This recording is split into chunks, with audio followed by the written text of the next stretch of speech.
سورہ الاعراف اس کے بعد شروع ہوتی ہے۔ اس صورت میں اللہ تعالیٰ جنت اور دوزخ کے درمیانی مقام اعراف کا ذکر کرتے ہیں، اسی مناسبت سے اس کا نام اعراف ہے۔ اس میں اللہ تعالیٰ نے قرآن مجید کے نزول کے مقاصد بتائے ہیں۔ اسی صورت میں اللہ تعالیٰ نے حضرت آدم اور حضرت حوا کا قصہ بتایا ہے۔ اسی صورت میں اللہ تعالیٰ نے ابلیس کا انکار، اور پھر اسی صورت میں اللہ تعالیٰ نے پچھلی ان قوموں پر عذاب کا تذکرہ کیا ہے جو اللہ کی نافرمان رہی ہیں۔ بسم اللہ الرحمن الرحیم، یہ مکی صورت ہے۔ الف لام میم صاد کتاب انزل الیک، الف لام میم صاد، اے نبی صلی اللہ علیہ وآلہ وسلم، کتاب، یہ کتاب، انزل الیک، آپ کی طرف نازل کی گئی، فلا یکن، تاکہ نہ ہو، فی صدری کا، آپ کے سینے میں، حرجن، کوئی تنگی، منہ، اس بات سے، لتنذر بہ، کہ اس کتاب کے ذریعے آپ ڈرائیں، و ذکر، اور یہ کتاب نصیحت ہے، للمؤمنین، مومنوں کے لیے۔ اتبعوا، پیروی کیجئے، ما، اس چیز کی، انزل الیکم، جو نازل کی گئی آپ کی طرف، من ربکم، آپ کے رب کی طرف سے، ولا تتبعوا، اور پیروی مت کیجئے، من دونہ، اس کے علاوہ، اس رب کو چھوڑ کر کسی اور چیز کی، اولیاء، دوستوں کی، قلیلا ما تذکرون، بہت تھوڑے ہیں تم میں سے جو نصیحت حاصل کرتے ہیں۔ وَكَم مِّن قَرْيَةٍ، اور بہت ساری بستیاں ایسی ہیں، اہلکناہا، ہم نے انہیں ہلاک کر دیا، فجاءہا، تو آیا، باسنا، ہمارا عذاب، بیاتن، رات کے وقت، او ہم قائلون، یا اس وقت جب دوپہر کو بھی وہ سو رہے تھے، فما کان دعواہم، اور نہیں تھا ان کا یہ دعویٰ، اس کے علاوہ اور کچھ نہیں کہہ رہے تھے، اذ جاءہم باسنا، جب آیا ہمارا عذاب انہیں، الا، سوائے اس کے، انا کننا ظالمین، یقیناً ہم لوگوں نے ظلم کر رکھا ہے، ہم گنہگار ہیں، یقیناً مطلب ان کا دل اور ان کی زبان عذاب کو دیکھنے کے بعد ایک ساتھ یہ گواہی دیتی تھی کہ انہوں نے ظلم ڈھا رکھا ہے۔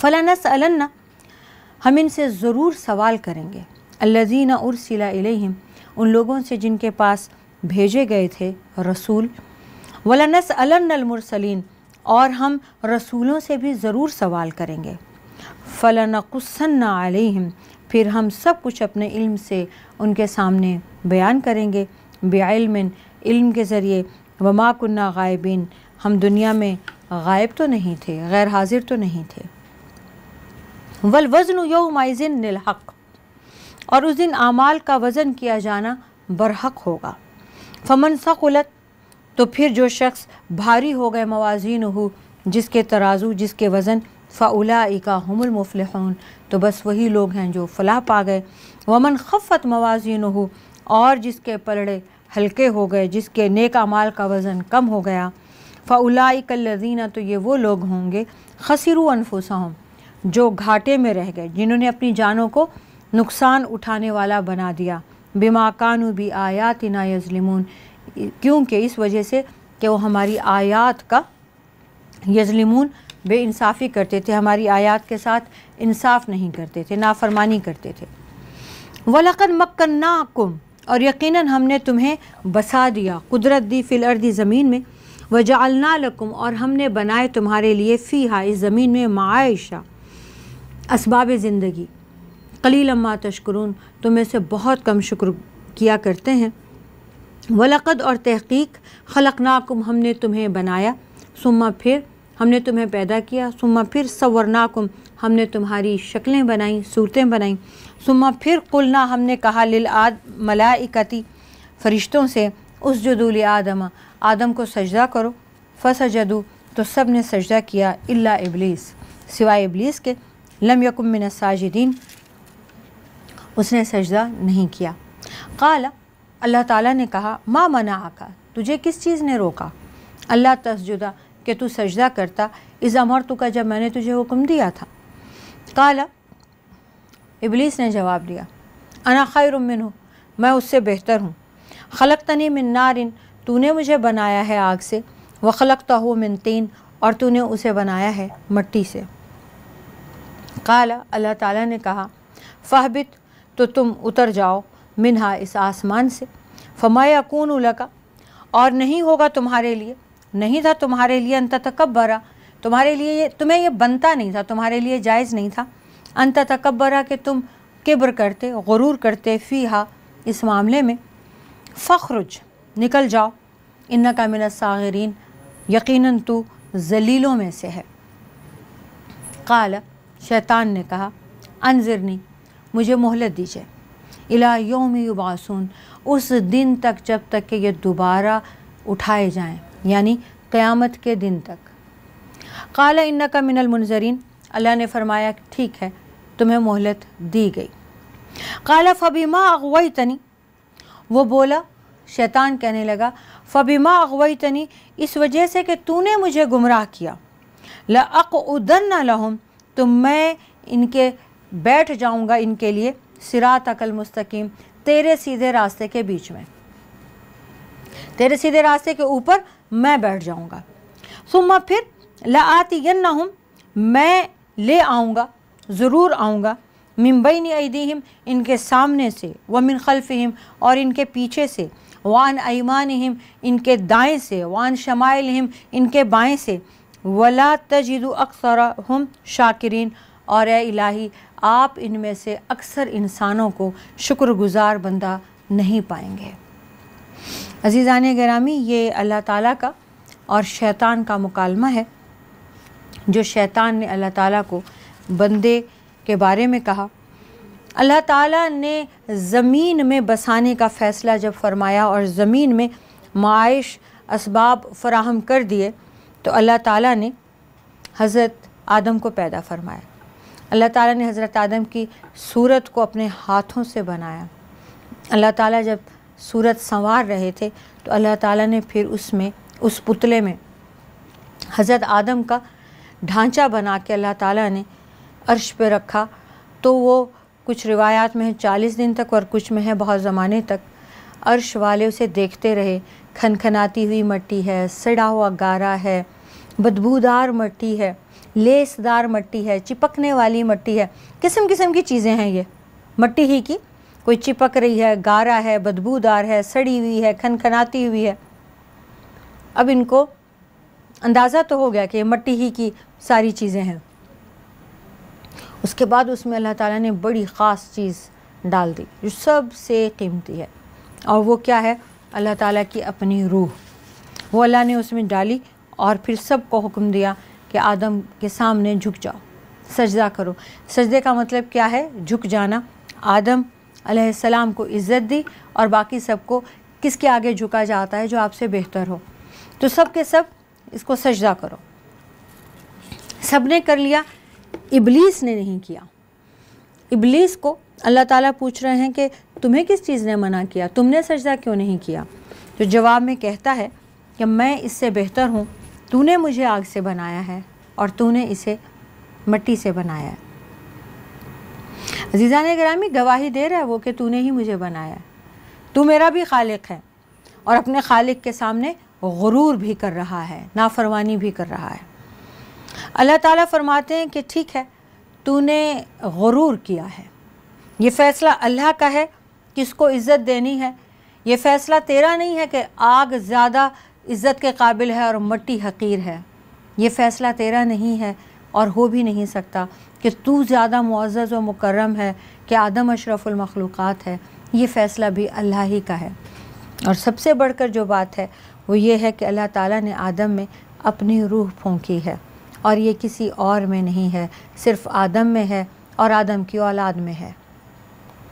یہ بڑی قیمتی چیز ہے، اور اس قیمتی چیز کی موجودگی اٹ سیلف عزت کی حامل ہے۔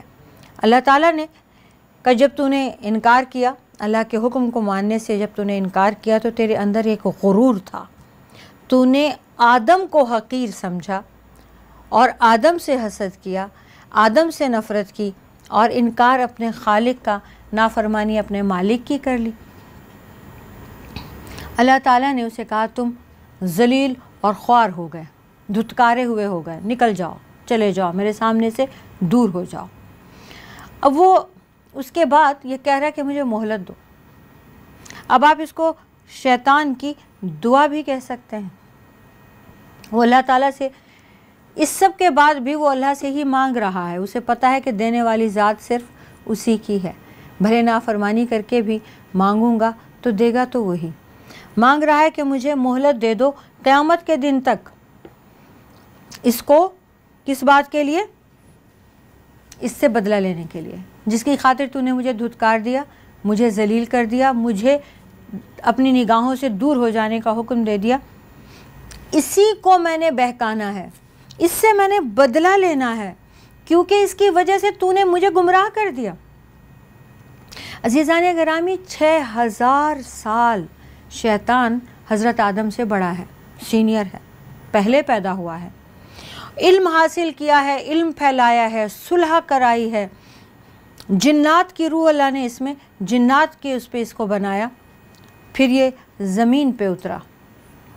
سب جنات کے درمیان لڑائی جھگڑے ہوتے تھے بہت بڑے بڑے، یہ ان کے فیصلے کیا کرتا تھا. پھر اللہ تعالیٰ نے اس کو فرشتوں کا ذکر سکھایا. پھر یہ آسمان پر آ جاتا تھا اور پھر فرشتوں کو اور اللہ تعالیٰ کو رپورٹ دیتا تھا کہ آج سارا دن زمین پر اس نے کتنے کتنے نیک کام کیے. اب یہ کہہ کیا رہا ہے؟ فَبِمَا أَغْوَيْتَنِي، یہ جن کی وجہ سے تو نے مجھے ذلیل کر دیا، دھتکار دیا، میں تیرے صراط مستقیم اور ان کے بیچ میں بیٹھ جایا کروں گا. اللہ کا صراط مستقیم یعنی ہدایت. ہدایت اللہ نے بندے کو دی ہے، بندے کے لیے ہدایت بنائی ہے. اپنا راستہ، اللہ کی طرف جانے والے راستے کو صراط مستقیم کہتے ہیں. میں تیرے صراط مستقیم کے بیچ میں بیٹھ جاؤں گا، پھر میں ان کے آگے سے، پیچھے سے، دائیں سے، بائیں سے، ہر طرف سے ان پر حملہ آور ہو جاؤں گا. کہیں سے تو کامیاب ہوں گا. کبھی سامنے سے آیا تو یہ پہچان گئے کہ یہ شیطان ہے، تو دھتکار دیا تو پیچھے سے آؤں گا، نظر بھی نہیں آؤں گا. داہنے سے دھتکارا گیا تو بائیں سے آؤں گا. مطلب یہ ہے کہ اکثر یعنی ایک طرف سے ناکامی ہوئی تو دوسرا، کبھی وسوسہ بن کے دل میں، کبھی دوست بن کے، کبھی دشمن بن کے، کبھی پیٹھ پیچھے وار کروں گا، کبھی دوست بن کے سامنے سے آ جاؤں گا، کبھی وسوسہ بن کے دل میں اتر جاؤں گا، اور کبھی ان کی خون کی رگوں میں گردش کروں گا. اور یہ کریں گے کیا؟ یہ تیرا شکر ادا نہیں کریں گے. مطلب کیا ہے؟ مطلب یہ کہ تو نے انہیں جتنی بھی نعمتیں دیں، ہر نعمت کے بعد ایک وسوسہ ڈال دے گا وہ کہ یہ فار گرانٹیڈ لو، یہ تو تمہارا حق ہے، تمہیں تو اس سے زیادہ مستحق ہو، تمہیں تو اس سے زیادہ ملنی چاہیے، یہ تو کچھ بھی نہیں ملی، فلاں کو دیکھو وہ تمہارے مقابلے میں کچھ بھی نہیں ہے، اس کے پاس تم سے زیادہ ہے.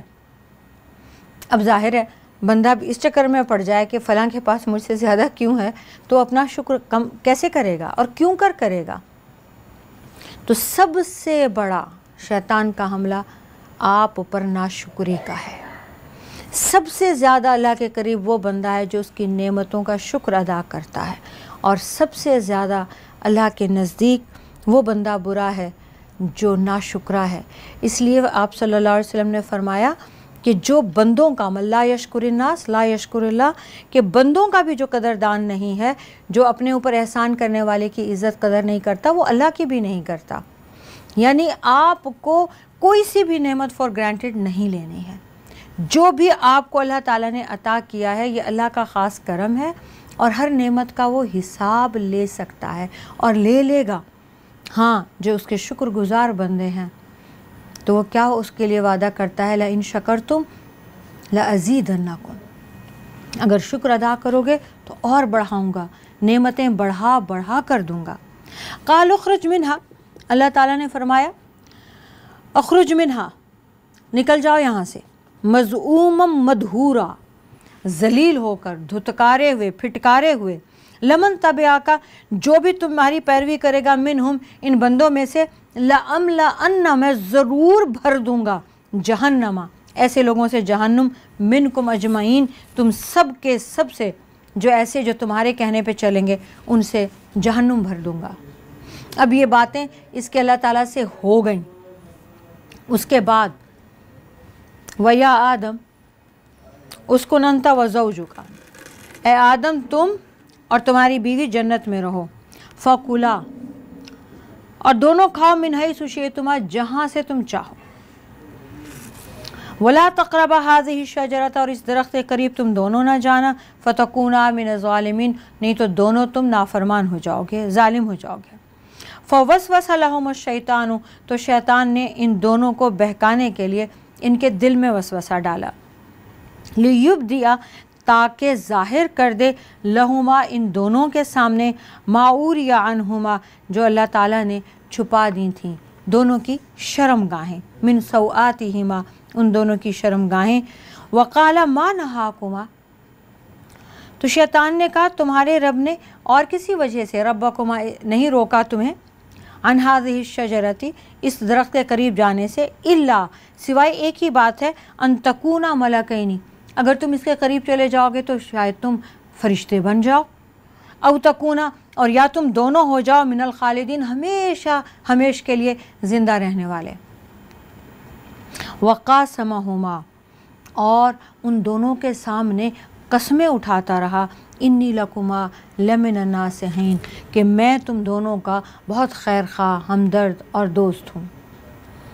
ادھر وہ اللہ کے سامنے قسمیں کھا رہا ہے کہ ان کی وجہ سے مجھے خراب کیا، ان کو خراب کر کے چھوڑوں گا، تیرے اور ان کے بیچ جو صراط مستقیم تو نے بنایا ہے اس کے درمیان بیٹھ جاؤں گا، آگے سے، پیچھے سے، دائیں سے، بائیں سے، ہر طرف سے حملہ آور ہوں گا، کہیں سے تو کامیاب ہو جاؤں گا، ہر طرف سے ٹرائی کروں گا۔ اب اللہ تعالیٰ، پہلے بھی ہم سورہ بقرہ میں یہ بات واضح کر چکے ہوئے ہیں، پورا قصہ، حضرت آدم کو بنایا، پھر حضرت حوا کو بنایا، پھر دونوں کو جنت میں جنت کا پوشاک پہنایا، اس پوشاک کی وجہ سے نظر بھی نہیں آتے تھے وہ، اور ان کا سارا لباس جو تھا، ایک تو وہ جنت کا لباس تھا اور دوسرا وہ خاص طور سے تقویٰ کا لباس تھا۔ تقویٰ یہاں پہ اللہ تعالیٰ کا خوف ہے اور اللہ تعالیٰ کا حکم ہے۔ اب شیطان نے ان کو وسوسہ ڈالا کہ اللہ تعالیٰ نے اس درخت سے، بھلا اللہ تعالیٰ کی کیا وہ ہو سکتی ہے اس درخت کے قریب جانے سے؟ ہاں، یہ ہو سکتا ہے کہ اگر تم اس درخت کے قریب جاؤ تو شاید تم فرشتے بن جاؤ، جو فرشتے ہر طرف پھر رہے ہیں، تم بھی دونوں بھی الگ الگ ہو، اس پوری جنت میں تمہارے علاوہ تو سب فرشتے ہیں، تو اگر تم بھی اس درخت کے قریب چلے جاؤ گے، کھا لو گے، تو پھر تم فرشتے بن جاؤ گے۔ اس کے بعد کہا اور فرشتوں کو بھی تو موت نہیں آتی ہے، تو یا پھر یہ ہے کہ اگر تم یہ درخت کے قریب چلے جاؤ گے، کھا لو گے، تو پھر تمہاری عمر بڑی ہو جائے گی، ہمیشہ زندہ رہو گے، موت نہیں آئے گی، ورنہ آدم کو، انسان کو تو موت آئے گی۔ فَدَلَّاهُمَا بِغُرُورٍ، تو ان دونوں کو دھوکے میں ڈال کے پھسلا دیا۔ فلما، پھر جب ذاقہ، دونوں نے چکھ لیا، الشجرۃ، اس درخت کو، بدت لہما، کھل گئے ان دونوں کے سامنے، سوآتہما، ان دونوں کی شرم گاہیں، وطفقا یخصفان، تو دونوں بھاگنے لگے، چپکانے لگے، علیہما، اپنے اوپر، من ورق الجنہ، جنت کے پتوں میں سے پتے اٹھا کر، وناداہما، اور ان دونوں کو بلایا، آواز لگائی، ربہما، ان کے رب نے، الم انہاکما، کیا میں نے تم دونوں کو روکا نہیں تھا، ان تلکما الشجرۃ، کہ تم دونوں اس درخت کے قریب بھی نہ جانا، واقل لکما، کیا میں نے تمہیں بتایا نہیں تھا، ان الشیطان، کہ یہ شیطان جو ہے، لکما، تم دونوں کا عدو مبین، کھلم کھلا دشمن ہے۔ قالا، تو دونوں نے کہا، ربنا، اے ہمارے رب، ظلمنا انفسنا، ہم دونوں سے گناہ ہو گیا، بہت بڑا ظلم ہو گیا، نافرمانی ہو گئی، وَإِن لَمْ تَغْفِرْ لَنَا، اور اگر تو ہمیں نہیں بخشے گا، وَتَرْحَمْنَا، اور اگر تو ہم پر رحم نہیں کرے گا، لَنَكُونَنَّ، تو ہم ضرور ہو جائیں گے، من الخاسرین، گھاٹے والے، نقصان والے۔ اب شیطان نے ان دونوں کو وسوسہ ڈالا، بھڑکایا، بہکایا، دھوکہ دیا، اور فائنلی کامیاب ہو گیا یہ اس دھوکہ دینے میں کہ یہ اللہ تعالیٰ کی اور کوئی منشا نہیں ہے سوائے اس کے کہ تم نے اگر اس کو چھو بھی لیا، کھا بھی لیا، تو کوئی فرق نہیں پڑے گا، ہمیشہ ہمیش کے لیے زندہ رہو گے۔ اور جو سب سے بڑی مزے کی بات ہے وہ یہ ہے کہ قاسمہما، ان دونوں کے سامنے قسمیں کھاتا رہا، انی لکما من الناصحین، کہ میں تم دونوں کا دوست ہوں، ہمدرد ہوں، خیر خواہ ہوں۔ عزیزان گرامی، یہاں میں اکثر یہ کہا کرتی ہوں کہ دوست مروا دیتے ہیں، تو یہاں پہ شیطان نے جب بھی کسی پر حملہ کیا اور وسوسے ڈالے اور جب کامیاب نہ ہوا تو آخری اس کا حملہ آخری چال جیسے اس نے خود قسم کھائی کہ میں آگے سے پیچھے سے دائیں سے بائیں سے، تو آگے سے پھر وہ کیسے آتا ہے، پھر وہ دوست بن جاتا ہے. پیچھے سے وہ کیسے آتا ہے، وہ تو پیٹھ پیچھے چھرا گھونپتا ہے، پتہ بھی نہیں چلتا. لیکن جب وہ سامنے سے آ کے بیٹھ کر کنونس کرتا ہے نا، تو پھر وہ دوست ہی ہوتا ہے. تو وہ دوست بن کر آیا اور اس نے قسمیں اٹھائیں کہ میں ہمدردی کر رہا ہوں، میں تو چاہ رہا ہوں کہ ہمیشہ کے لیے زندہ رہو، اور یا ایسی مخلوق بن جاؤ جو یہ فرشتے پھر رہے ہیں، یہیں پہ رہیں گے ہمیشہ، تو یہ جگہ انہی کی ہے، صرف تم ہی دو الگ الگ دکھ رہے ہو، تو ان کی طرح کے ہو جاؤ. جو ہی ان دونوں نے اس کی باتوں میں آ گئے، دھوکے میں آ گئے، اس کے ہاتھوں بہک گئے حضرت آدم بھی اور سیدہ حوا بھی، تو دونوں نے وہ درخت کھا لیا. چکھنے کی دیر تھی کہ دونوں کا وہ لباس التقویٰ اور جنت کا لباس اتر گیا. دونوں کی شرمگاہیں ننگی ہو گئیں. دونوں نے ایک دوسرے کو جب دیکھا کہ کپڑے اتر گئے تو دونوں پریشان ہو گئے، اور اسی وقت دونوں کو سمجھ آ گیا کہ یہ جو اب ستر ہے اس کو چھپانا ہے. دونوں بھاگے اور پتے اٹھائے اور اپنی اپنی شرمگاہوں پر لپیٹنے لگے. یہاں تک کہ اللہ تعالیٰ نے آواز دی، تمہیں منع نہیں کیا تھا کہ اس کی باتوں میں نہ آنا، تمہیں منع نہیں کیا تھا کہ یہ تمہیں بہکائے گا، تمہیں بتایا نہیں تھا کہ یہ تمہارا کھلم کھلا دشمن ہے. تو دونوں نے اللہ تعالیٰ کے سامنے سجدے میں گر گئے، رونے لگے، معافی مانگی، توبہ کی اور کہا الہی دونوں سے نافرمانی ہو گئی، دونوں سے گناہ ہو گیا، ہم دونوں کو اگر تو نے بخشا نہیں یا ہم پہ رحم نہیں کیا تو ہمارا کیا ہوگا، ہمیں تو بہت نقصان ہو جائے گا. عزیزان گرامی، چھوٹی سی بریک لیتے ہیں، یہیں سے شروع کریں گے.